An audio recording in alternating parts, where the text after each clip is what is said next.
Bonsoir, bonsoir à toutes et à tous. Merci d'être à nouveau nombreux avec nous aujourd'hui. Alter Equity a été la première société de gestion en France souhaitant utiliser l'investissement dans des entreprises non cotées en bourse pour soutenir l'intérêt général dans sa double dimension sociale et environnementale, en investissant au capital, en soutenant donc des entreprises qui permettent par leur activité et par leur pratique de gestion, la transition vers une société plus durable d'un point de vue écologique et aussi d'un point de vue humain, plus généreuse, plus inclusive, plus responsable, plus solidaire. Nous avons décidé, depuis le premier confinement, d'organiser ces webinaires avec l'ambition de poursuivre notre utilité, de la prolonger au-delà de l'investissement, en soutenant des réflexions et une pédagogie sur les sujets qui sont au cœur de notre philosophie d'investissement. Ce soir, nous sommes très heureux d'engager cette réflexion sur la question de l'adaptation au dérèglement climatique qui nous tient particulièrement à cœur et sur ce chemin de rappeler les enjeux, les évolutions de ces dérèglements climatiques. La réunion de ce soir va être animée par Michel Papalardo, qui l'a pensé, ce sujet lui tenant également particulièrement à cœur, qui l'a structuré. Michel Papalardo, qui dans ses dernières fonctions a notamment été directrice de cabinet de Nicolas Hulot lorsqu'il était ministre de l'Environnement, qui avait déjà été directrice de cabinet d'un précédent ministre de l'Environnement, Michel Barnier, et entre ces deux aventures, avait également été présidente de l'ADEME, directrice générale de France 2, et eu d'autres fonctions importantes dans le cadre de son statut de magistrate à la Cour des comptes. Merci à toi, Michel, d'avoir organisé et invité des experts de premier plan ce soir. Je te passe la parole. Merci beaucoup Fanny, merci à tous d'être là pour ce webinaire et merci bien sûr surtout à nos deux participants qui vont faire les présentations qui vont suivre. L'adaptation, c'est effectivement un sujet qui me tient à cœur, comme l'a dit Fanny, c'est un sujet que l'on a longtemps évité en fait, pour mettre la priorité sur la mitigation, c'est-à-dire la réduction des émissions de gaz à effet de serre. Aujourd'hui, l'augmentation de la température commence à avoir des conséquences visibles pour tous. On ne peut plus séparer les sujets, on ne peut pas éviter de travailler sur l'adaptation. Il faut s'adapter tout en continuant, bien entendu, à réduire nos émissions. Les résultats qu'on va qualifier de mitigés de la COP26 ne font que nous y encourager un peu plus parce que les objectifs ou les résultats en termes d'augmentation de la température sont plutôt mauvais en ce moment. Mais la question, c'est de savoir finalement, avec cette adaptation, de quoi parle-t-on exactement? Comment peut-on agir? Est-ce qu'il y a vraiment des choses à faire et quoi faire? C'est exactement l'objet de notre webinaire avec donc deux intervenants successifs qui vont nous présenter dans un premier temps avec Christophe Cassou, qui est un de nos grands climatologues, directeur de recherche au CNRS et qui a travaillé pendant 5 ans, si je ne me trompe pas, sur le dernier rapport du GIEC. On va faire avec lui un état des lieux de ce qu'on sait, enfin plutôt de ce qu'il sait, et il sait beaucoup de choses, pour que nous comprenions bien ce qui va se passer. Parce qu'avant de s'adapter, il faut bien sûr comprendre ce qui va se passer. Ce sera l'objet de son intervention. Il va essayer de faire tenir en 20 minutes tout ce qu'il a dans sa tête et ça va être compliqué, mais je lui fais confiance et il va nous dresser un rapide panorama de ce que l'on sait aujourd'hui des conséquences climatiques de l'élévation de la température du globe. Ensuite, je passerai la parole à Pascal Berthaud, qui est le directeur général du CEREMA. Je vais faire un peu de teasing. Je laisserai Pascal vous expliquer ce que c'est que le CEREMA. Ça nous fera gagner du temps. Mais vous verrez, il est tout à fait bien placé pour nous parler de ce sujet qui est encore un peu trop inexploré, à mon avis. c'est-à-dire celui de l'action à mener en matière d'adaptation. Il s'agit de savoir quoi faire pour s'adapter à ces changements climatiques. Heureusement, certains commencent à agir, notamment instruits par les catastrophes que nous voyons sur la planète de plus en plus.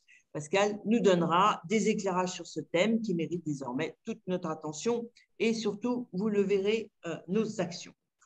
Voilà donc en quelques mots comment va se présenter le webinaire. N'oubliez pas que vous pouvez poser des questions pendant ces présentations en utilisant le chat et Fanny et moi, nous les présenterons bien sûr à nos deux participants autant qu'on puisse, bien entendu, puisque nous n'avons pas trop de temps quand même.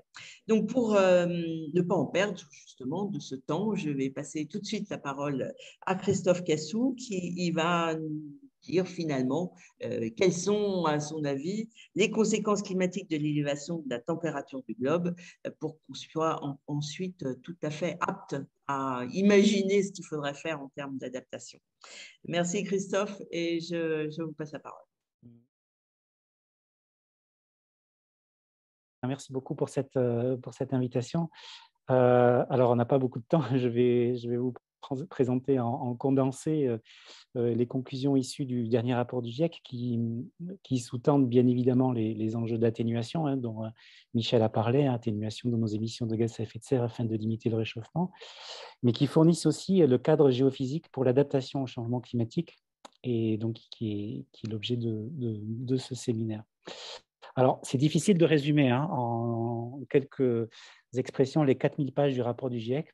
Alors, moi, j'aime bien les résumer par ces 4 expressions. Donc pour moi, le rapport du GIEC, ce 6e rapport, c'était vraiment un rappel à la réalité, une claque. C'est aussi un coup de semence et un plaidoyer pour l'action. Et donc, je vais essayer je vais illustrer en fait ces quatre expressions et je vais commencer par la claque. Et la claque, c'est que mes slides ne passent pas. Ah, voilà, est-ce que ça, c'est bon? Ça y est, c'est passé pour vous? Oui, oui, c'est bon. Ah, ok. Donc, alors, donc je vais commencer par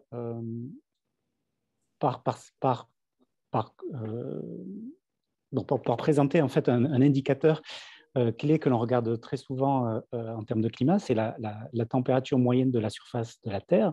Et donc, ce graphique-là que vous voyez montre l'évolution temporelle de la température globale de la Terre sur les 2000 dernières années. Et donc, sur la gauche, l'année 1 et sur la droite, l'année 2020.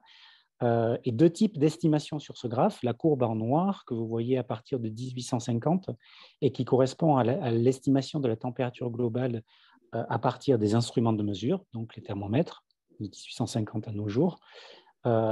Et ensuite, une partie grisée depuis l'an 1 à nos jours qui correspond en fait à des reconstructions de température globale de la planète à partir de ce qu'on appelle les archives climatiques, c'est-à-dire des milieux qui ont enregistré les paramètres climatiques au moment de leur formation. Alors, ces milieux-là, ce sont les carottes de glace, les cernes d'arbres, les pollens qui sont emprisonnés dans des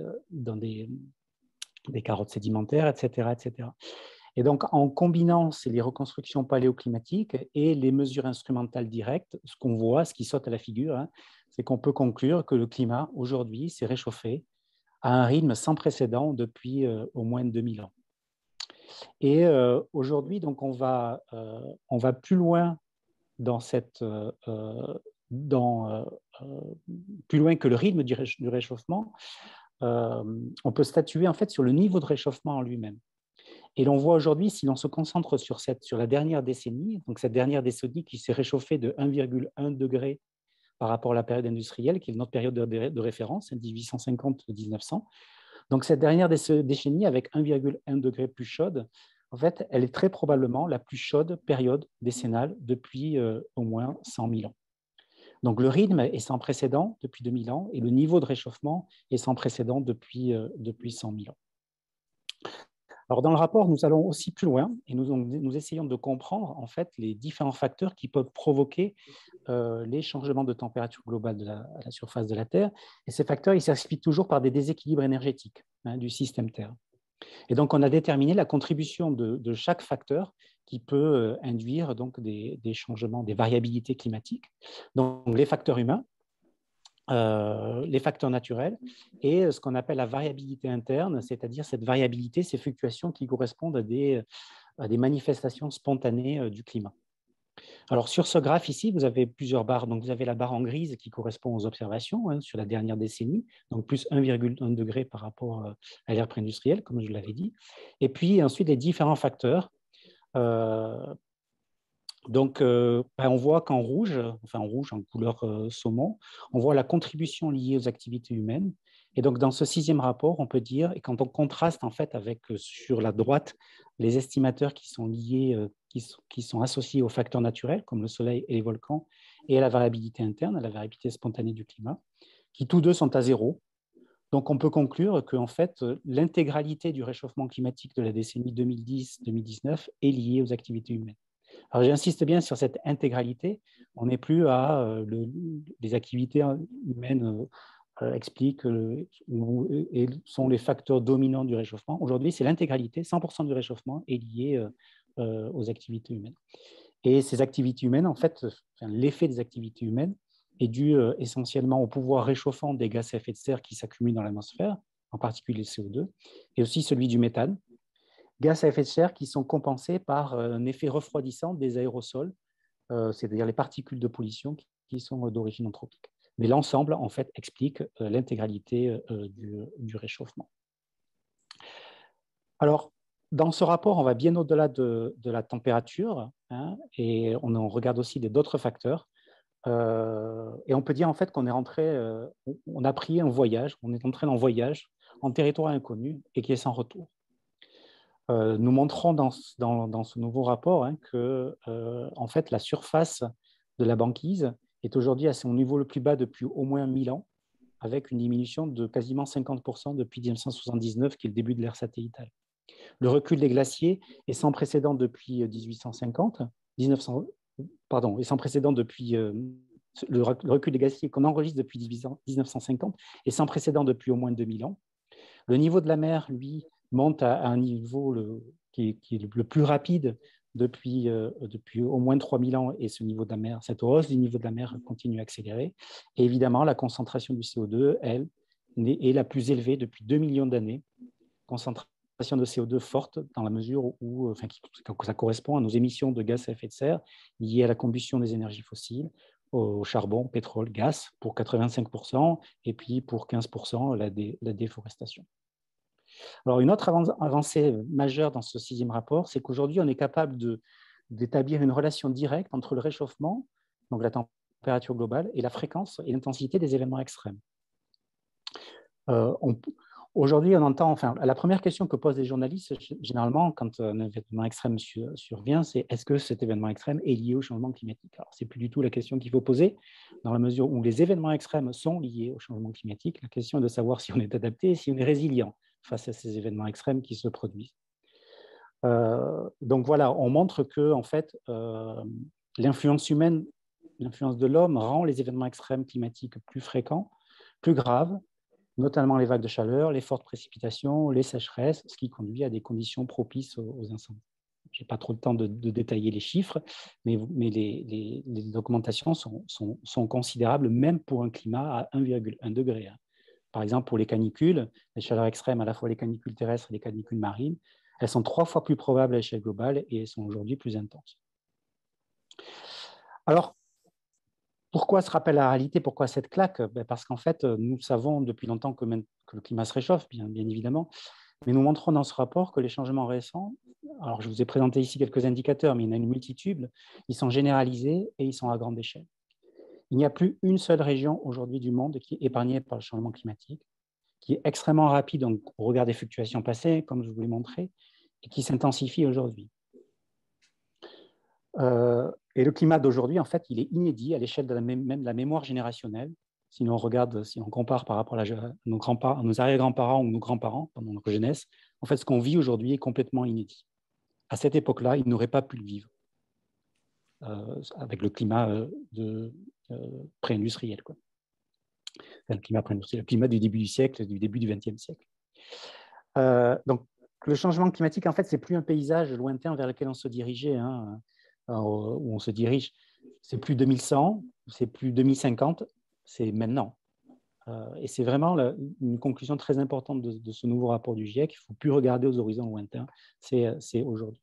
Et l'ensemble des sociétés humaines, et bien évidemment les écosystèmes marins et les écosystèmes terrestres, expérimentent aujourd'hui le changement climatique d'une forme ou d'une autre, quoi. Alors, c'est un rappel à la réalité, c'est une claque, parce qu'on établit avec une grande certitude que ces changements sont sans précédent depuis des milliers d'années, et que pour certains, ils sont irréversibles, et donc il va falloir s'y adapter. Et c'est un coup de semonce et un plaidoyer aussi, un plaidoyer pour l'action, parce que, donc, comme je vous l'ai montré, hein, on évalue de manière indiscutable que les activités humaines sont la cause unique des changements climatiques sur la fin de la période, et que notre futur dépend des actions d'aujourd'hui, non seulement pour l'atténuation, et puis pour la nécessaire adaptation à ce qui est inéluctable. Alors, quid du futur ? Donc, comme je dis, coup de semence, c'est un plaidoyer pour l'action pour le futur. Donc, pour le futur, ce qu'on fait dans ces rapports du GIEC, c'est qu'on utilise des narratifs socio-économiques, que l'on traduit en émissions de gaz à effet de serre et en usage des sols. Alors ici, je ne vais pas rentrer dans les détails, vous avez 5 narratifs. Le narratif développement durable, le narratif développement conventionnel qui se base sur l'utilisation des énergies fossiles, des scénarios intermédiaires. Ces narratifs, en fait, moi j'aime bien l'utiliser le mot, pour les résumer, le mot faire société mondiale. Ça correspond à des indicateurs géopolitiques, de démographie, d'économie, de développement, de techniques, de mode de vie, qui font que c'est des histoires de développement que l'on traduit en émissions de gaz à effet de serre. Et donc ici, sur la gauche, vous avez les 5 scénarios illustratifs parmi ces histoires qui ont été retenus pour le 6e rapport du GIEC. Donc des scénarios très contrastés. Donc ici sont représentées les émissions de CO2 depuis 2015 jusqu'à 2100, avec 5 trajectoires. Des trajectoires basses, avec une diminution forte des émissions de CO2 dès maintenant pour arriver à la neutralité carbone vers 2050 ou 2070-2080 pour le scénario bas et non pas très bas. Des scénarios intermédiaires avec une continuité des émissions au niveau actuel, une légère augmentation pour arriver à une baisse ensuite vers les années 2100, et puis des scénarios élevés. Et donc, ce que nous faisons, nous, géophysiciens, c'est de traduire ces scénarios illustratifs en termes d'émissions de carbone en impact climatique, réchauffement climatique. Et donc ici, sur la gauche, vous avez l'évaluation pour chaque scénario de l'augmentation de la température en fonction des émissions de gaz à effet de serre. Et donc, ce qu'on voit, en fait, c'est que nos émissions futures entraîneront inéluctablement un réchauffement supplémentaire. Si l'on se place au seuil de 1,5 degré, on voit que ce seuil de 1,5 degré, quel que soit le scénario d'émission, il sera franchi avant 1940, plus probablement au début même des années de la décennie 2030. Si on se place au scénario 2 degrés, ce scénario 2 degrés sera franchi. Il est franchi pour tous les scénarios qui n'atteignent pas la neutralité carbone au XXIe siècle, et il est très probablement franchi autour de 2050 pour le scénario qu'on est en train de suivre, alors même avec les améliorations ou les promesses qui ont été mises sur la table pendant la COP 26. Le scénario que l'on est en train de suivre, qui conduit à un réchauffement de l'ordre de 2,7 degrés, c'est le scénario intermédiaire dans ce schéma-là, ce niveau de 2 degrés est franchi vers les années 2050. Donc, je ne vais pas me concentrer sur la fin de cette période, sur la fin du siècle, parce qu'il y a de grandes incertitudes sur le niveau de réchauffement. Je vais me concentrer sur ce qui est inéluctable. Alors, le 1,5 degré, il est acté, non pas par des contraintes géophysiques, mais par l'inertie des sociétés humaines. Parce que si on arrête aujourd'hui d'émettre des gaz à effet de serre, le climat se stabiliserait. Donc, le 1,5 degré est acté pour la prochaine décennie. Le 2 degrés est acté pour 2050 si on suit les trajectoires. Alors, ce qu'on montre, donc, c'est évidemment qu'à moins de réduire immédiatement les émissions de gaz à effet de serre de manière rapide, soutenue et dans le temps, ces seuils de 1,5 degré, qui sont dans l'accord de Paris, ou même de 2 degrés, sont hors de portée, et que chaque tonne de CO2 contribue au réchauffement global additionnel. Chaque tonne de CO2 contribue au réchauffement global, et chaque fraction de réchauffement additionnel compte dans de nombreux changements dans le système climatique, dont les événements extrêmes. J'en ai un petit peu parlé. Et là, je vais vous donner un exemple plus précis sur ce que ça veut dire en termes d'événements extrêmes. Donc, on s'attend à une augmentation de la fréquence et de l'intensité des événements extrêmes, comme je vous l'ai déjà dit. On l'observe déjà, mais évidemment, tout ça va se renforcer. Donc, changement de fréquence, d'intensité, de saisonnalité, de lieu d'occurrence des événements extrêmes, avec des canicules plus fortes, des fortes précipitations, une augmentation de 7% par degré Celsius, ce qui montre bien que chaque fraction de degré compte, des sécheresses agricoles dans certaines régions, la proportion de cyclones tropicaux intenses. Et ce qu'on montre, c'est que même avec des niveaux de réchauffement de 1,5 degré, la probabilité d'occurrence d'événements inédits et très impactants est forte. Et on a eu déjà cet exemple cette année avec 2 événements au Canada, le dôme de chaleur en 2021, un événement complètement exceptionnel et inédit, et puis très dernièrement, même encore au Canada, ce qu'on appelle les rivières atmosphériques, c'est-à-dire ces transports d'humidité et qui se déversent sur des zones bien particulières, donc sur la Colombie-Britannique, qui a provoqué des inondations. Pour être plus concret sur la France, je vais reprendre l'analogie d'utiliser la canicule de juin 2019, qui est la dernière canicule forte enregistrée en France, qui a conduit au record national de 46 degrés dans le Roussillon et qui a grillé totalement toutes les cultures, toutes les vignes de manière instantanée. Aujourd'hui, avec un réchauffement de 1,1 degré à l'échelle planétaire, la probabilité ou le risque d'avoir cette canicule est de 1 sur 50. Avec un réchauffement de 1,5 degré, donc je rappelle, avant 2040, plutôt début 2030, c'est 1 sur 10. Et avec un réchauffement de 2 degrés, 2050, si on optimise 2060, c'est 1 sur 4. Donc ça montre bien que chaque fraction de degré compte, et le 1 sur 4 ouvre à des valeurs proches, à des intensités de canicule proches de 50 degrés. Donc ça ne sert à rien de se projeter sur la fin du siècle. L'adaptation est absolument nécessaire quand on voit ces chiffres-là. L'adaptation aussi nécessite des informations à l'échelle régionale. Là, je vous ai montré pour la France, mais dans ce 6e rapport, donc, on a divisé le monde, on est allé au-delà, bien sûr, des indicateurs globaux, et on a pour chaque région montrée ici, on a des indicateurs de ce qu'on appelle des facteurs climatiques générateurs d'impact. C'est très mal traduit, on ne sait pas le traduire en français. Moi, j'ai traduit ça comme ça, mais qui correspond donc à des indicateurs sur la température, sur les pluies, le vent, etc. Je les ai donnés ici sur la droite. Donc, on a l'évolution de ces indicateurs pour les seuils de réchauffement, donc 1,5 degré, 2 degrés, 4 degrés, pour tous ces indicateurs, pour toutes ces régions, et également pour ce qu'on appelle les seuils, qui sont connus pour entraîner de graves conséquences pour les personnes, l'agriculture, la faune et la flore. Donc, le dépassement de certains seuils qui fait basculer en fait vers un autre type de fonctionnement. Par exemple, pour les activités même, pour les personnes, c'est le niveau de température et le niveau d'humidité qui font qu'à partir d'un moment, travailler à l'extérieur ne devient plus possible. Donc, il y a des risques de santé, etc., etc. Pour l'agriculture, ça peut être des rendements qui s'effondrent à partir de certains niveaux.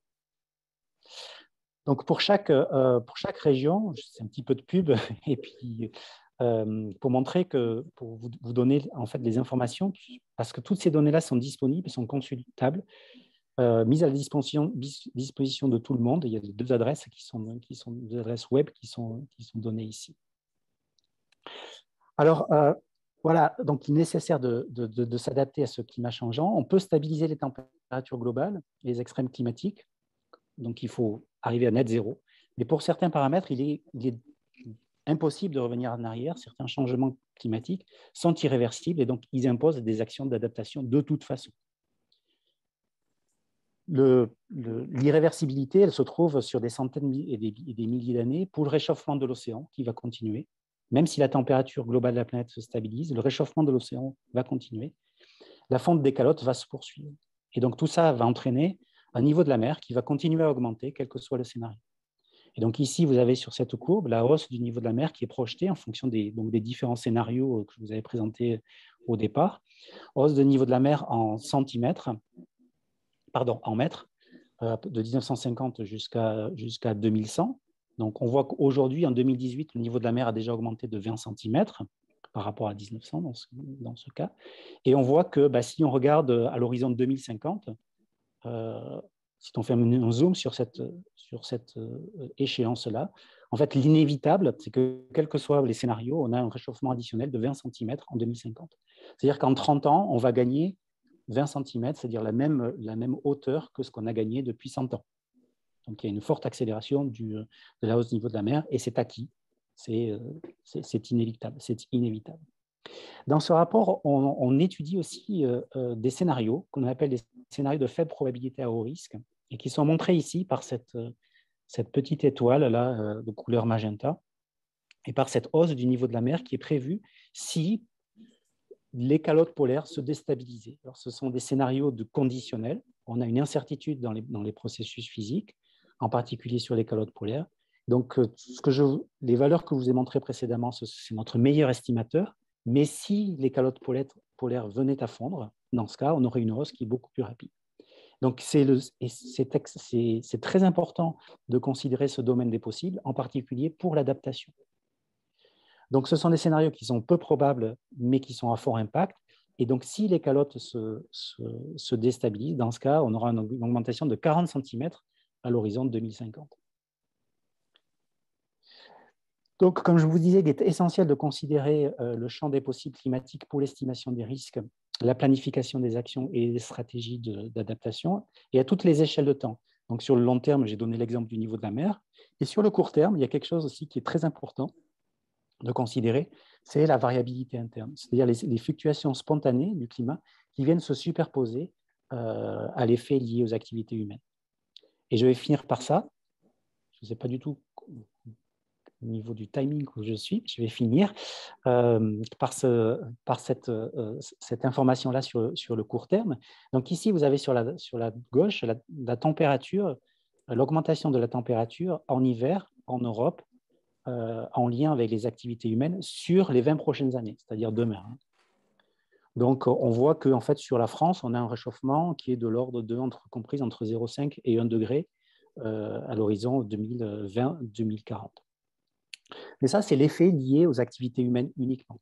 En fait, sur cet effet-là se superpose la variabilité interne, et la variabilité interne, elle peut soit amplifier, soit atténuer l'effet des activités humaines. Et donc, on doit se préparer au panel des possibles. Et là, je vous ai présenté, par exemple, il y a 30 petites vignettes qui correspondent aux 30 possibles du climat futur. Donc, dans ce cas-là, le plus froid, c'est celui que j'ai entouré ici en vert.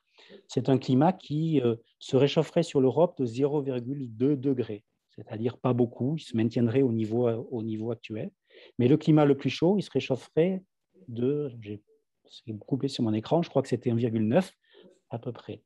Donc, on doit se préparer à ce 1,9 comme on doit se préparer à ce 0,2 degrés. Alors, 0,2 degrés, pas besoin de se préparer, mais on doit anticiper le fait que le réchauffement pourrait être 2 fois plus fort dû à la variabilité naturelle du climat. Donc, l'effet lié aux activités humaines, c'est 0,9 degrés. Si on rajoute l'effet de la variabilité interne, ça peut être plus 1,9 degrés. Et il faut se préparer à tout. Donc voilà, donc juste pour conclure, cette variabilité interne, elle a un poids très fort à court terme, elle est essentielle pour l'adaptation. Et sur l'Europe, elle peut doubler les effets du changement climatique liés aux activités humaines ou, au mieux, masquer les effets. Ça ne bouge pas. Mais on a déjà un effet important, on a déjà des événements extrêmes qui sont très importants. Mon dernier slide, tout ça, c'est un plaidoyer pour l'action. Donc, plaidoyer pour l'action parce que il faut limiter le réchauffement climatique. La meilleure adaptation, c'est l'atténuation, bien évidemment. Donc, l'adaptation, c'est l'action qui vise à mieux gérer les impacts de l'inévitable et l'adaptation qui vise à éviter l'ingérable. Et la meilleure adaptation, c'est l'atténuation. Donc, la nécessité dans nos actions de mieux intégrer les projections climatiques dans la planification, les échelles de temps, les infrastructures, l'utilisation de toutes ces ressources que l'on a, la nécessité de réfléchir en termes de commun, en particulier sur l'eau, et d'avoir vraiment une approche systémique dans toutes nos actions, d'insérer nos choix et nos décisions dans la contrainte géophysique climatique et pas l'inverse. D'habitude, on choisit des options et puis on essaye de les optimiser au mieux pour qu'elles soient le moins impactantes. En fait, il faut partir de la contrainte géophysique, celle que je vous ai présentée là, et de rentrer les actions dans cette contrainte géophysique qui est non négociable. Voilà. Et donc, je terminerai en disant que le changement climatique, c'est malheureusement un voyage sans retour en territoire inconnu et qu'on vit une période qui est cruciale parce que l'ampleur des changements de demain, à la fois sur l'atténuation et sur l'adaptation, dépendra des choix et des actions d'aujourd'hui. Merci beaucoup, merci bien. Je vais laisser la parole à Fanny qui a peut-être quelques questions à poser. Oui, absolument.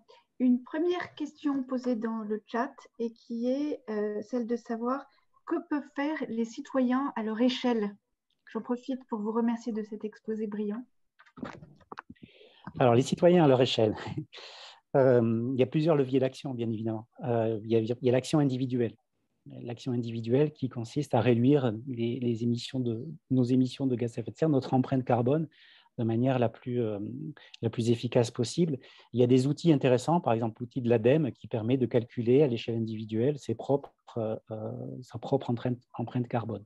Et c'est très intéressant parce que justement, on peut jouer sur des paramètres et on peut jouer sur nos postes d'émission parce qu'en en fait, ce n'est pas très intuitif. Quand on regarde quand on fait notre propre évaluation, on est quand même surpris sur certains postes qui sont très émetteurs alors qu'on ne pensait pas que dans nos comportements, on avait ces émissions aussi fortes. La deuxième action, c'est vraiment une action sociétale, c'est de participer à une pression sociétale, une pression de la société civile pour que les conclusions que je viens vous présenter et les risques associés soient pris en compte et soient diminués par des politiques les plus alignées avec l'accord de Paris, ce seuil de 1,5 degré ou de 2 degrés. Donc, il y a vraiment plusieurs niveaux d'action. Puis il y a le vote, bien évidemment, qui est un acte important en termes d'acte citoyen. Merci beaucoup. Et si la question, c'est que peuvent faire les citoyens en matière d'adaptation, ça, c'est le sujet d'après avec Pascal. Voilà. Voilà. Si on reste sur cette trajectoire qui nous conduit aux 2 degrés à horizon 2050, à horizon 2100, on est à quel niveau de dérèglement climatique? Alors, plus on avance plus on s'éloigne plus l'échéance est grande, on va dire, plus l'incertitude augmente. Donc, 2 degrés vers 2050, vers 2100, si on suit le scénario intermédiaire que l'on a évalué, on est plutôt sur un réchauffement qui est de l'ordre de 2,7, 2,8 degrés. Alors, c'est notre meilleur estimateur. Il faut toujours donner le domaine des possibles. Le domaine des possibles, c'est entre 3,5 degrés et 2,4 degrés. On est sur ce schéma-là. Ce qui est encourageant, c'est qu'on a décroché des scénarios de fort réchauffement aujourd'hui, ne serait-ce que par les politiques climatiques qui ont été mises en place. On est plus sur des trajectoires de 5-6 degrés. On est sur des trajectoires qui sont de l'ordre, on va dire, de 3 degrés. Alors, il ne faut pas trop raisonner en termes de… Moi, j'ai été surpris par tout ces commentaires, ce pataquès lors de la COP26 où alors, on est à 2,4 degrés, 2,5 degrés, on a gagné 0,1 degré, tout ça. Ça n'a pas de sens. On est dans la marge d'erreur. On est aujourd'hui sur un scénario autour de 3 degrés. Voilà, c'est la trajectoire vers laquelle on se dirige, quoi. Sachant aussi que ce qui est important… Alors, une dernière question avant de passer au sujet. Oui, excusez-moi. Je voulais juste dire aussi que les chiffres que je donne là sont des chiffres, si l'on ne considère pas ce que j'ai appelé les scénarios de faible probabilité à haut risque, qu'il est toujours important de considérer. Ce sont des scénarios qui ont des faibles niveaux de réchauffement, un faible niveau d'émission de gaz à effet de serre. Vous m'entendez toujours? Oui. Des scénarios à faible émission de gaz à effet de serre, mais qui peuvent conduire à des réchauffements qui sont beaucoup plus forts s'il y a des processus climatiques qui se mettent en route.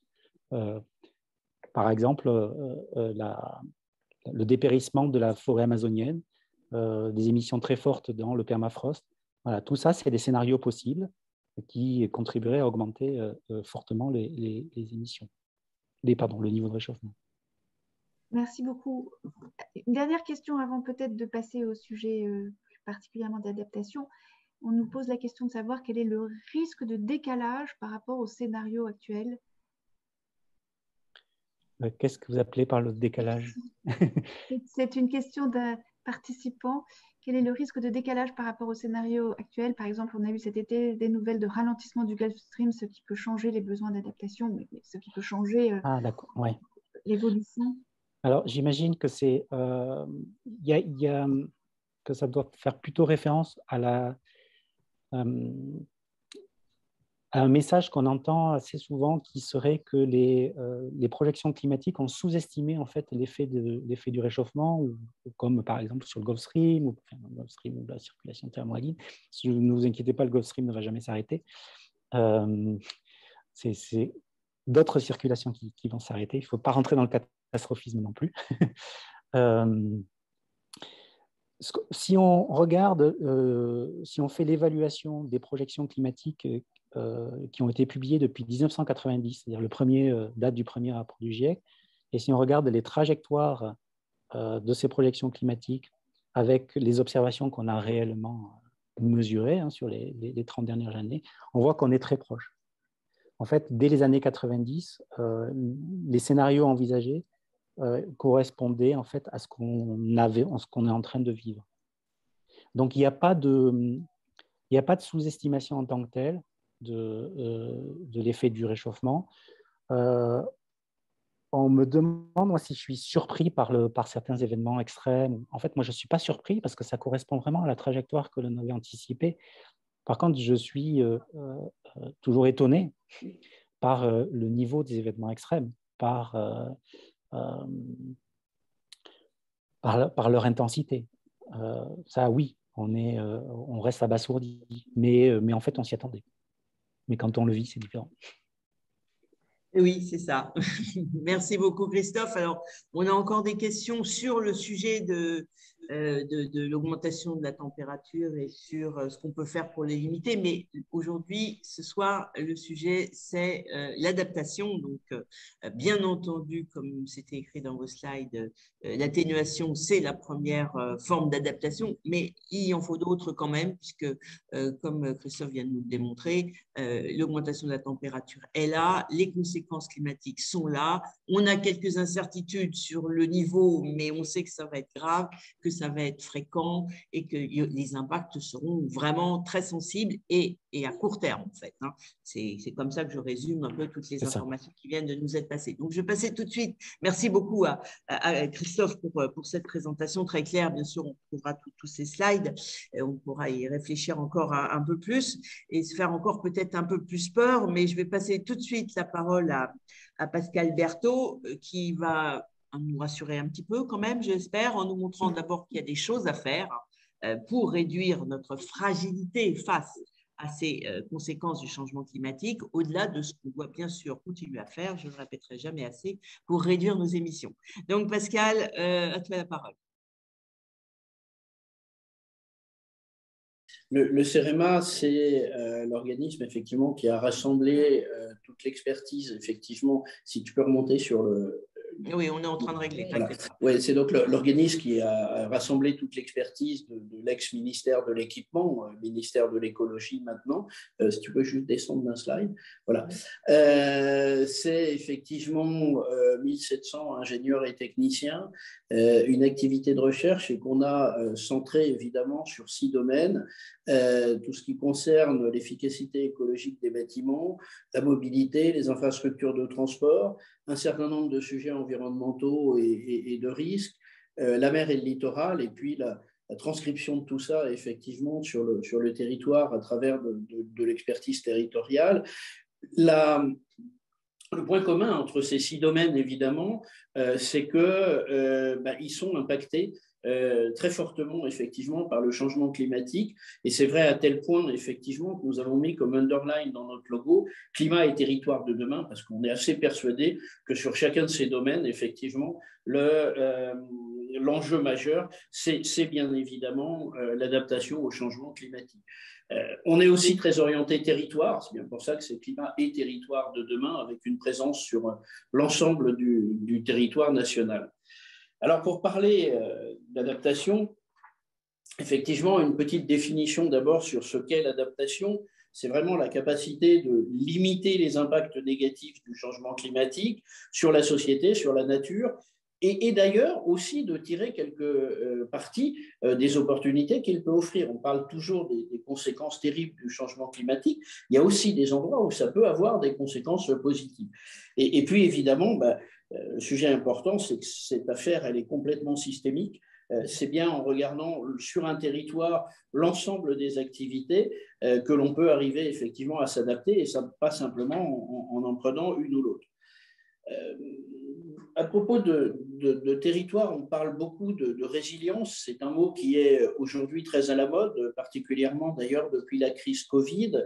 Et c'est vrai que cette question d'adaptation au changement climatique, c'est bien sous l'angle de la résilience qu'il faut l'aborder, avec finalement, effectivement, la capacité d'un système à faire face à des perturbations, à des événements dangereux et à s'adapter effectivement pour finalement éviter les futurs possibles mais indésirables, et puis surtout provoquer les ruptures qui permettent l'émergence des futurs désirables. Donc c'est toute cette démarche de résilience qu'il faut qu'on arrive à mettre en place sur nos territoires dans les prochaines années. Je crois qu'on l'a vu dans l'exposé précédent. Ce n'est pas un sujet à 20 ans, à 30 ans, à 50 ans, c'est vraiment le sujet de maintenant. Et je dois dire que nous, au CEREMA, on a le changement climatique optimiste, c'est-à-dire qu'on est assez persuadé que justement, en s'adaptant, on sera complètement capable de surmonter ces sujets-là, à condition évidemment qu'on commence à s'en préoccuper dès maintenant.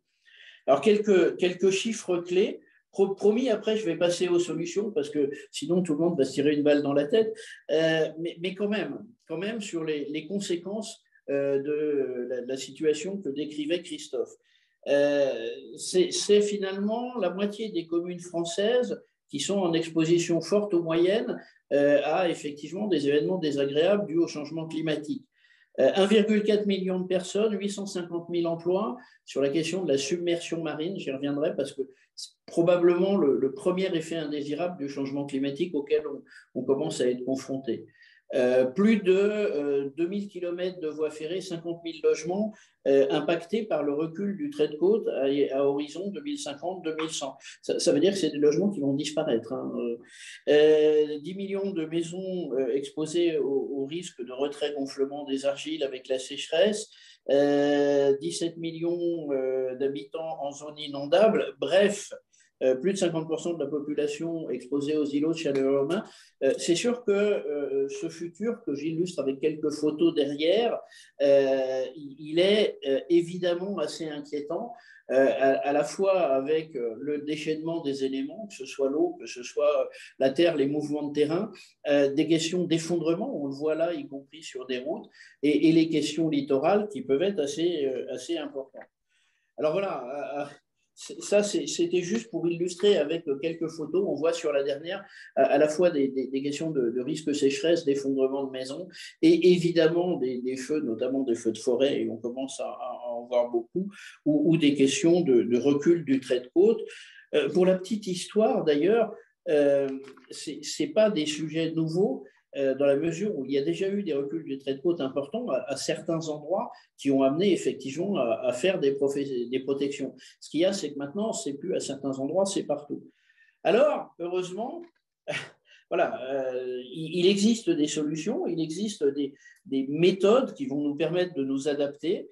Elles sont bien documentées, elles sont innovantes pour la plupart, mais quelque part, ça veut dire qu'on n'est pas obligé de se mettre la tête sous la cendre et on peut dès aujourd'hui se retrousser les manches. On a d'ailleurs répertorié l'ensemble de ces solutions autour d'un centre de ressources pour l'adaptation au changement climatique. Vous avez l'adresse effectivement internet en bas, adaptation-changement-climatique.gouv.fr, qui a identifié d'ailleurs 36 leviers d'action pour alimenter un programme, une grosse cinquantaine de solutions fondées sur la nature et qui évidemment s'alimentent un petit peu à chaque fois, et je vous invite évidemment à y aller parce que ça donne un certain nombre d'idées sur tout ce qu'on peut faire effectivement pour s'adapter. C'est un site qu'on a bâti avec l'ADEME et avec le ministère et Météo France. Alors, pour donner un exemple, c'est effectivement le développement de la nature en ville qui a à la fois des effets rafraîchissants. On arrive à faire tomber la température dans des îlots de chaleur urbains de l'ordre de 3, 4, 5 degrés avec effectivement une politique de végétalisation particulièrement ciblée. C'est évidemment l'installation d'arbres en ville qui permet à la fois cet effet rafraîchissant, mais aussi un certain nombre d'effets positifs en matière de gestion des eaux pluviales. Vous avez vu dans les photos qu'on avait évidemment un effet de l'eau particulièrement terrible, une renaturation des sols. C'est cette capacité évidemment en désimperméabilisant, comme on dit, la ville, de remettre finalement au sein même de la ville une part importante de surface qui absorbe l'eau et qui évite effectivement ces phénomènes d'inondation. C'est vrai évidemment sur la question de la biodiversité et puis plus globalement un fonctionnement de la ville qui est basé sur des mobilités douces, qui est basé sur une ville beaucoup plus apaisée et qui permet là aussi évidemment de réintroduire la nature et d'éviter effectivement ces effets en chaîne.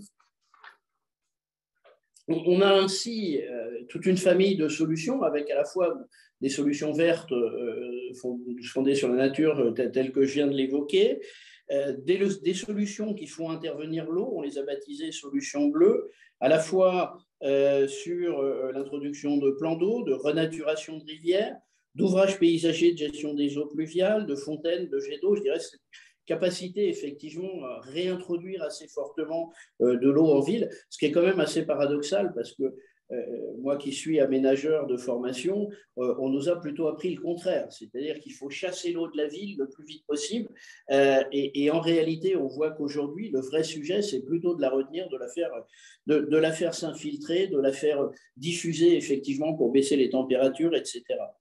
Il y a évidemment aussi beaucoup de solutions basées sur les matériaux, que ce soit les revêtements de sol, le mobilier urbain, les bâtiments, des formes urbaines qui soient bioclimatiques, des revêtements spécifiques, des revêtements drainants, donc tout un tas de solutions technologiques qui permettent effectivement de gérer finalement la chaleur et l'eau. Et puis, bien sûr, et c'est même quelque part l'essentiel, c'est tout ce qui tourne autour des solutions douces, en agissant sur les comportements, sur la gestion urbaine. Ça passe par la réduction, évidemment, du trafic routier, la limitation de la climatisation. On arrive aujourd'hui à faire des bâtiments qui fonctionnent très bien l'été, même avec des fortes chaleurs, sans climatisation. C'est des réseaux de froid, c'est de l'adaptation individuelle. Je vous invite, encore une fois, vraiment à aller sur le site où il y a beaucoup d'exemples qui sont donnés. Sur les questions un peu plus structurelles, je pense aux questions de sécheresse notamment, telles que je les évoquais, on commence à mettre au point là aussi des solutions qui soient pérennes. La question du retrait-gonflement des argiles, on pensait il y a 20 ans que c'était essentiellement un problème des maisons où finalement les fondations avaient été mal faites, pas assez profondes, et donc effectivement la maison se fissurait parce que les argiles gonflaient en dessous. En réalité, avec le changement climatique et l'élévation des températures, même les maisons qui étaient bien construites et dont les fondations ont été très bien faites sont soumises aujourd'hui à ce genre de phénomène. Et on travaille effectivement à des procédés remédiatifs très simples, visant par exemple à humidifier les sols autour des maisons, et ça c'est pas très compliqué, de façon à ce que justement l'argile ne se rétrécisse pas trop l'été et que la maison ne fissure pas.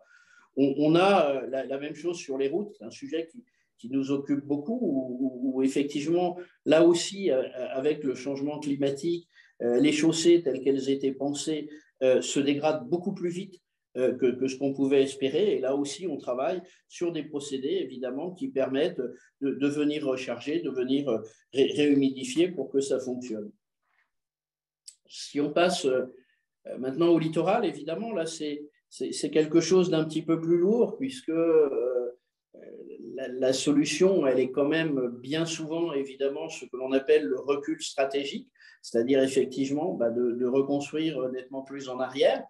Alors, dit comme ça paraît simple, mais quand vous avez une maison que vous avez payée, je ne sais pas, sur la côte, en plus c'est cher souvent, vous avez payé votre maison 1 million d'euros et qu'on vous dit, bah, de toute façon, dans 20 ans, la maison va être détruite par l'océan et donc elle ne vaut plus rien.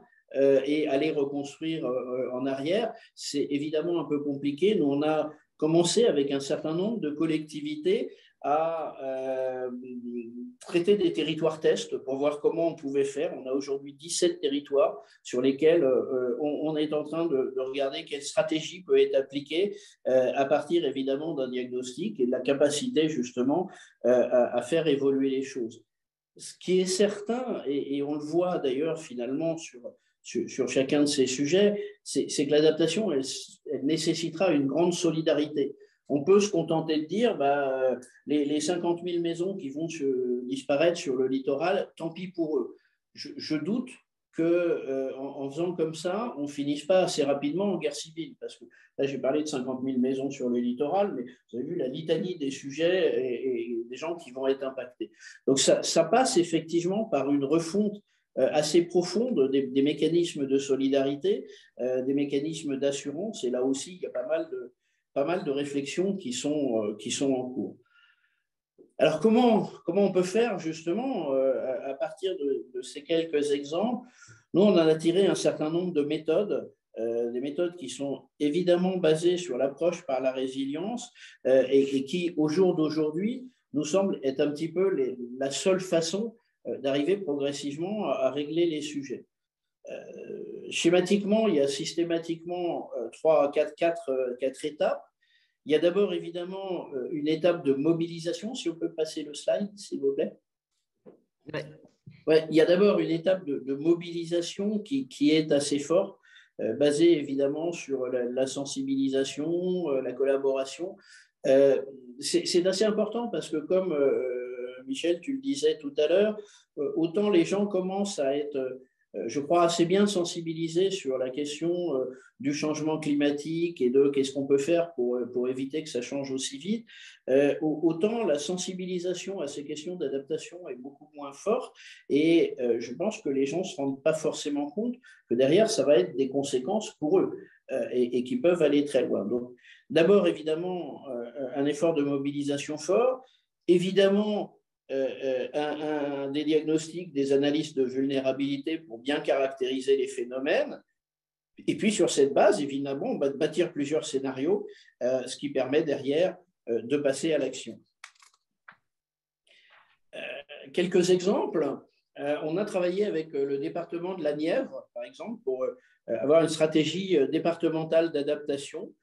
Ça a passé bien évidemment par des études importantes pour co-construire le diagnostic avec finalement l'ensemble des acteurs institutionnels de la Nièvre, puis évidemment par l'élaboration d'une stratégie et puis un plan d'action qui s'est décliné en protection contre les risques, un plan sur la ressource en eau, sur l'agriculture, la biodiversité, avec derrière bien évidemment une animation assez forte de l'ensemble des acteurs qui a permis effectivement de commencer dès maintenant à lancer les premiers travaux.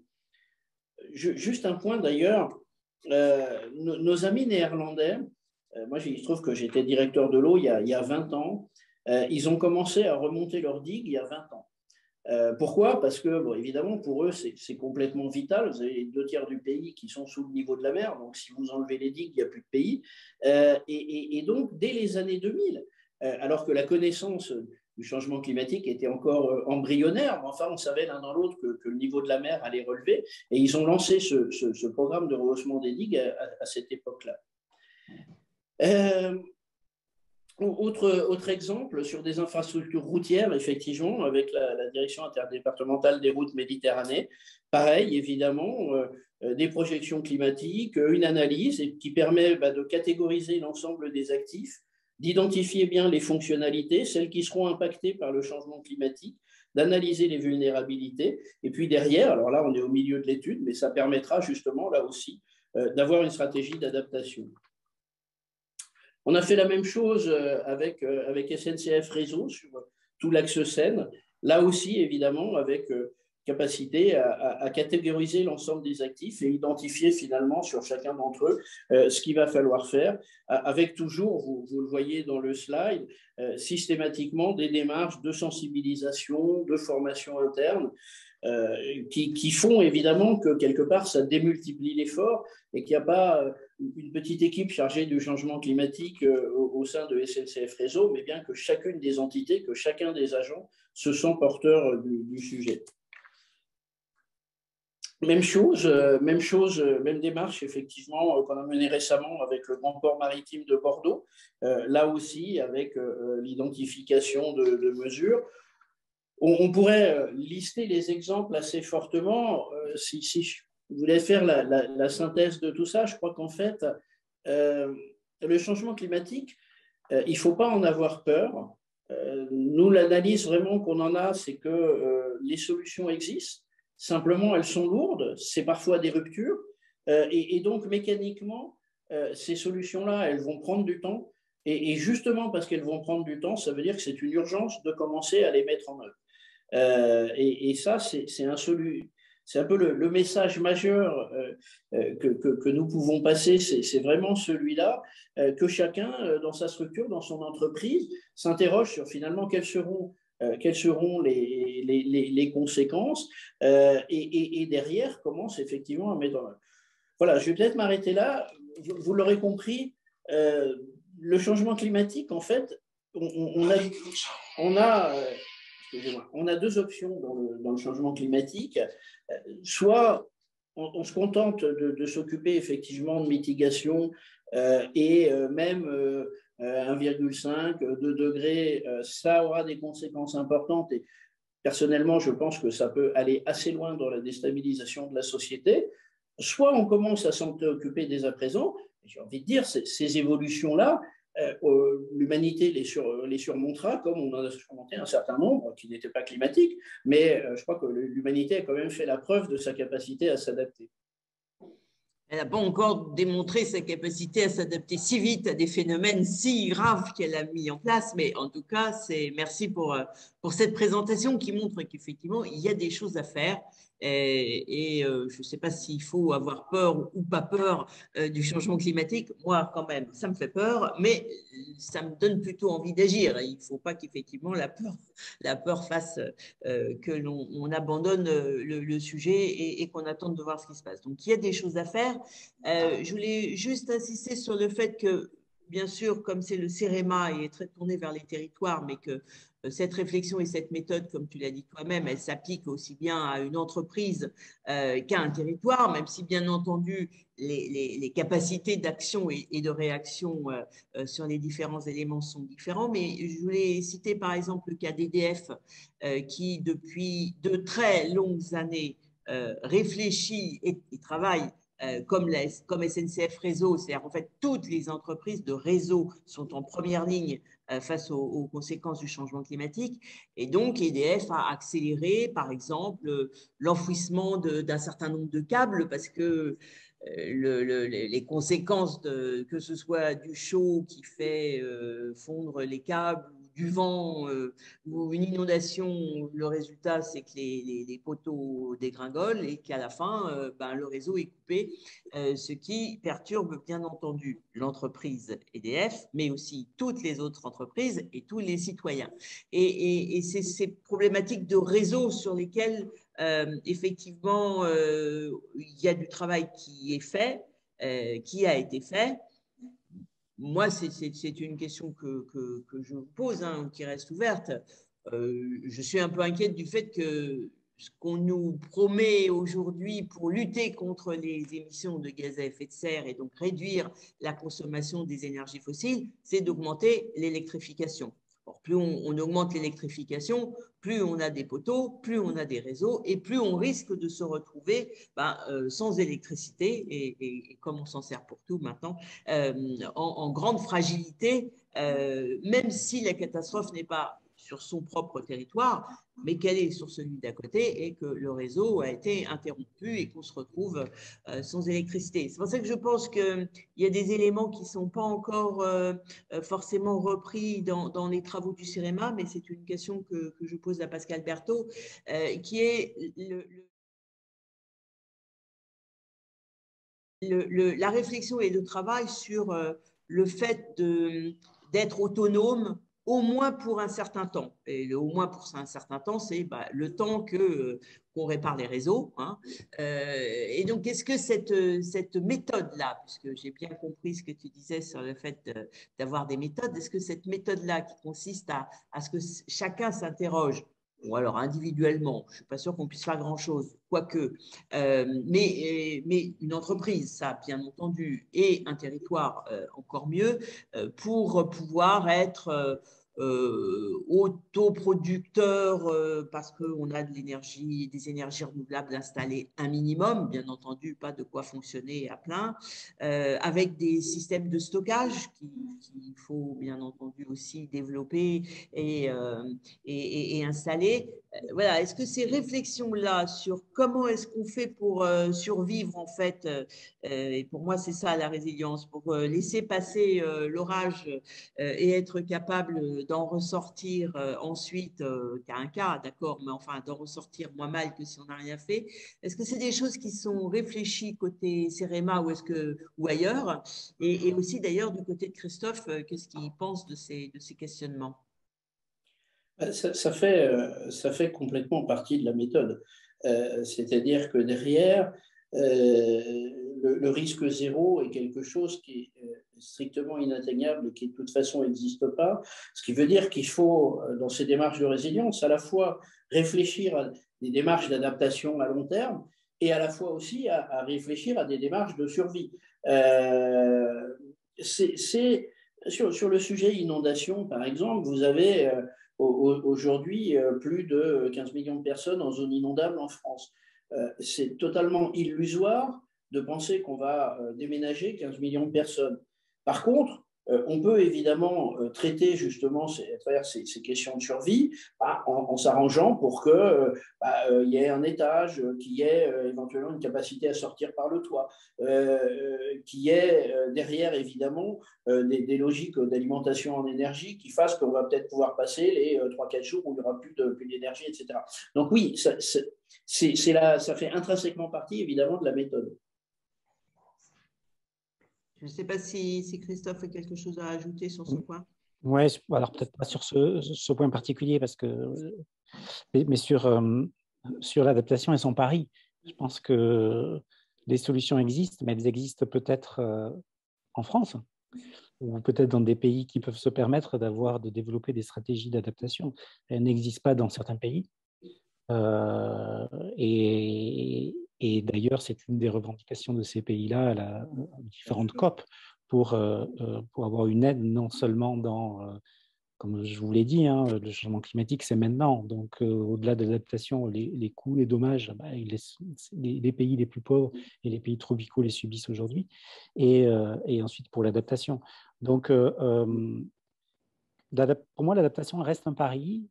Et reste un pari, alors là je reprends avec la casquette du géophysicien, si on regarde le niveau de réchauffement, si on regarde dans l'histoire climatique, la période à laquelle il faut remonter pour avoir un tel niveau de réchauffement, si on prend 2 degrés, c'est 2 millions d'années.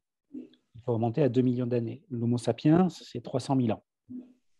Donc en 30 ans, on va prendre 1 degré pour arriver à des niveaux de réchauffement que l'homme n'a jamais connus. Donc là, je ne parle pas de 3 degrés. Hein. Donc je pense que l'adaptation est absolument nécessaire, mais c'est un pari, elle nécessite une approche systémique. Et pour moi, le danger qu'il y a dans les méthodes, justement, c'est de prendre des mesures qui conduisent à la maladaptation.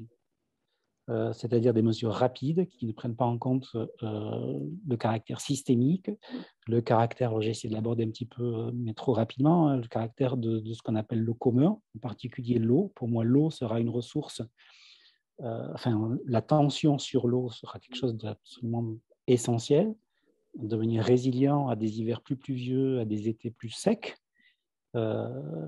sachant que construire des bassines, par exemple, n'est peut-être pas non plus la meilleure des solutions, parce qu'il y a d'autres critères aussi géophysiques qui sont importants, hein, l'évaporation.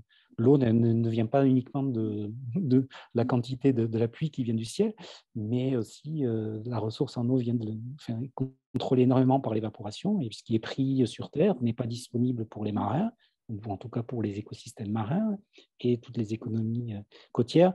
Donc voilà, donc, je dis attention aussi à la maladaptation, et je pense que ce qui est très important dans l'adaptation, c'est la concertation entre les différents acteurs, et ce qui est très difficile, et sur cette question du commun, quoi. La concertation et la compréhension, parce que Et la c'est compréhension. ça aussi qu'il faut en parler, c'est parce qu'il faut arriver à bien comprendre quels sont les effets et les impacts. Alors, disons, en temps normal, hors crise, tous les éléments, notamment sur la ville verte, éponge, etc., ce sont des choses très, très positives. Après, bon, quand on a une vraie catastrophe qui tombe sur la ville elle-même, je pense qu'on ne peut pas y faire grand-chose.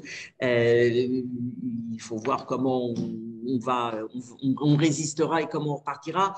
Le sujet, c'est jusqu'où va s'étendre les conséquences de cette catastrophe. C'est là que le sujet des réseaux se repose, me semble-t-il. Pascal? Oui, peut-être, en fait, je crois que dans ce qu'a dit Christophe, il y a un mot qui, je pense, est complètement essentiel, c'est qu'il faut avoir une approche systémique. Et tout l'enjeu, évidemment, de ces méthodes, c'est à l'échelle d'un territoire, avec l'ensemble des acteurs, moi, je te rejoins tout à fait sur, c'est d'être capable de mettre tout autour de la table et effectivement derrière, trouver ces solutions d'évolution qui permettent évidemment d'avancer. Et elles ne sont pas évidentes. Elles sont effectivement souvent avec des effets à moyen terme, ce qui veut dire qu'il faut aussi trouver des réponses à court terme. J'insiste sur le sujet parce que l'être humain est quelqu'un qui d'abord voit à court terme et en fait, si vous ne traitez pas le court terme, les gens ne vous écoutent pas pour parler du long terme. Et donc, en fait, il faut bien traiter les deux en même temps. C'est d'ailleurs ce qui fait que c'est compliqué. Je suis entièrement d'accord avec… Pour finir, juste une dernière question d'un participant sur le sujet des assurances. Je vous lis la question. Sur la montée du niveau de la mer, est-il normal qu'il n'y ait pas encore d'impact sur l'immobilier côtier en France? Il y en a, en fait. La BCE a publié hier un rapport où elle souligne que les banques prennent encore très peu en compte le risque climatique. Qu'en pensent les intervenants? S'attendent-ils à des changements prochains sur le financement ou sur les assurances? Je rappelle simplement que AXA, par exemple, le patron d'AXA a dit il y a déjà quelque temps qu'à 4 degrés d'augmentation, il n'y aurait plus d'assurance, il ne pourrait plus rien assurer. Je pense que le sujet se posera avant qu'on arrive à 4 degrés. Oui, c'est sûr. Moi, je crois que la prise de conscience aujourd'hui dans le monde de l'assurance, elle commence à être vraiment assez forte. Après, ce qui est très compliqué, c'est qu'on se heurte à savoir quel est le degré de responsabilité individuelle et quel est le degré de solidarité nationale. Et ça, c'est une question qui dépasse très largement les assurances, sur laquelle, pour l'instant, on a un système, en tout cas en France, où on est très… avec un partage, si j'ose dire, des conséquences du risque assez équilibré entre l'ensemble des habitants. Je pense que cette question-là, elle se reposera fortement. Et c'est sûr, quand on voit les montants d'indemnisation, que ce soit sur le risque inondation, sur le risque sécheresse, avec des montants qui sont sur une courbe, là je ne l'ai pas mis parce qu'on a un quart d'heure, mais on a des courbes où c'est assez impressionnant. Je veux dire, ça augmente fortement. De toute façon, le système tel qu'il est aujourd'hui ne tiendra pas. Donc voilà, aussi moi je pense qu'à un moment, alors pour l'instant évidemment, personne ne veut trop faire le premier pas et bouger parce que évidemment, ça va quand même déclencher un certain cataclysme à la fois dans le monde de l'assurance et globalement dans l'organisation de la vie, mais on sera obligé d'y passer. Un dernier mot sur le sujet, Christophe? Ouais, juste sur l'assurance, j'ai répondu là, j'avais répondu dans le chat. Alors, je ne sais plus exactement dans quel pays cela se passe, mais c'est dans des pays tropicaux et c'est dans le Pacifique. Il y a déjà dans ces pays-là, le système de partage des conséquences et du risque est beaucoup moins évolué ou beaucoup moins élevé qu'en France. Il y a déjà des compagnies d'assurance qui ne remboursent plus certains risques, enfin, certains dégâts associés en particulier aux submersions. Et c'est un des facteurs, un des facteurs économiques qui fait que c'est les populations qui sont généralement dans ces pays-là des populations vulnérables, des populations assez pauvres, bougent et déménagent pour aller à l'intérieur des terres. Donc, il y a certaines personnes qui considèrent ces migrations, ces mouvements de population comme déjà des migrations climatiques. Tout à fait. Et il y a aussi un ou deux mots qu'on n'a pas prononcés pendant cette heure de conversation. C'est le mot justice et équité. C'est que, en fait, l'adaptation aussi, donc, elle se fait dans la concertation, elle se fait dans le dialogue, elle se fait dans le commun, et elle se fera aussi, comme l'atténuation d'ailleurs, si ces questions de justice sociale et d'équité sont sur la table. Donc, il s'agit de diminuer les injustices et d'arriver à la meilleure équité possible. Et ça, c'est vraiment, alors je ne vais pas dévoiler les conclusions du prochain rapport du GIEC, du groupe 3 du GIEC, mais ces considérations-là sont centrales et elles montrent que sans aborder ces questions de justice sociale et d'équité, à la fois micro, je veux dire à l'intérieur d'un pays, ou macro à l'échelle géopolitique, il n'y aura pas d'issue, quoi. Il n'y a pas d'issue viable, quoi. Merci pour ce scoop sur les prochains rapports, mais c'est tout à fait évident. C'était déjà dans les précédents. Hein. Oui. Il est bien clair que les populations vulnérables sont celles qui vont souffrir le plus des changements et des conséquences du changement climatique, que ce soit chez nous ou que ce soit dans les pays en cours de développement.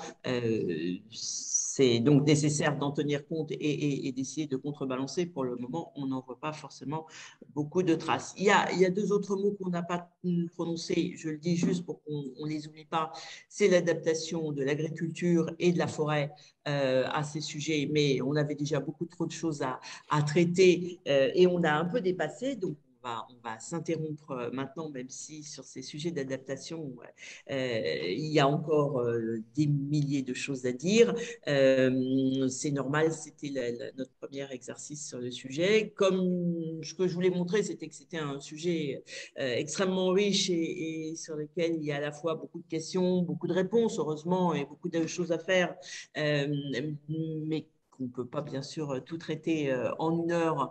On y reviendra à un autre moment. En tout cas, merci beaucoup à tous les deux de vos présentations et de vos réactions et de ce début d'échange et de débat qu'on a pu avoir ensemble. Merci aussi, bien entendu, à tous ceux qui nous ont suivis. On en a perdu là quelques-uns forcément, puisqu'on a un peu dépassé sur les horaires. Mais sachez tous que vous allez pouvoir retrouver le replay de cet échange et les slides très intéressantes qui nous ont été présentées prochainement. On va mettre ça très vite en ligne d'ici probablement la fin de la semaine. Voilà, merci encore beaucoup à Christophe et à Pascal. À très bientôt, bien sûr, les uns et les autres. Et merci à tous ceux qui nous disent au revoir en partant tout de suite. À bientôt. Au revoir. Merci, au revoir.